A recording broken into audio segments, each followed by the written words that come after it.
ఇక్కడ పౌలు టైంలో కూడా స్వార్థ ప్రకటిస్తున్నప్పుడు చాలామంది చులకనగా మాట్లాడుతున్నారంట సువార్తను గురించి. అది వెర్రితనంగా ఉంటుందంట కొంతమందికి. ఎందుకు వెర్రితనం అంటే, దేవుడైతే చచ్చిపోవడం ఏంటండి? దేవుడు చచ్చిపోవడం ఎందుకు? అది వెర్రితనంగానే ఉంటుంది. కాబట్టి ఆ రోజు పౌలు స్వార్థ ప్రకటిస్తున్నప్పుడు చాలామందికి అలాగనే అనిపించింది. అది ఆ రోజు నుంచి ఈ రోజు వరకు అలాగనే అనిపిస్తుంది. అందుకని మనం ఆశ్చర్యపోవాల్సిన పని లేదు. వాళ్ళు అలా వ్యతిరేకిస్తున్నారు కాబట్టి అని చెప్పేసి సిలువ యందు మనకు ఉంచినటువంటి విశ్వాసాన్ని మనం బలహీనపరచుకోవాల్సిన అవసరం లేదు. నన్ను అడిగితే చాలామందికి నీకంటే లోక సంబంధమైనటువంటి జ్ఞానులకు కూడా తెలియనటువంటి ఒక దేవుని యొక్క కార్యం అటువంటిది నువ్వు అర్థం చేసుకోగలిగినందుకు, అర్థం చేసుకోగల సామర్థ్యం నీకు ఉన్నందుకు నువ్వు సంతోషించాలి. నువ్వు నమ్మినటువంటి దాన్ని, నువ్వు నీ లైఫ్ని ఆధారం చేసుకున్నట్టు ఒక దాన్ని ఓ 10 మంది కలిసి, ఒక గుంపు కలిసి చులకనగా మాట్లాడుతున్నారు కాబట్టి నువ్వు నమ్మినటువంటి దేవుడు అల్పుడని కాదు.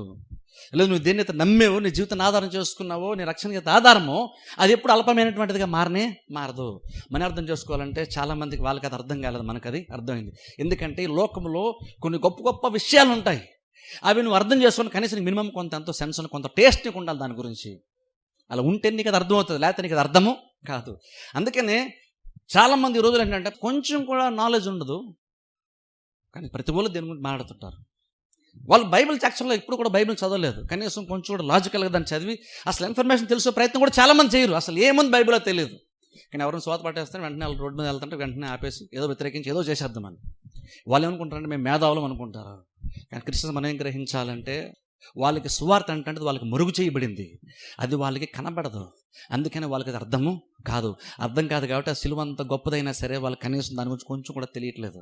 అలా తిన్నడు మనం వాళ్ళు చూసి జాలి పడాలి, ఎందుకంటే వాళ్ళకి సిలువ గురించి ఏమి అర్థము కాదు.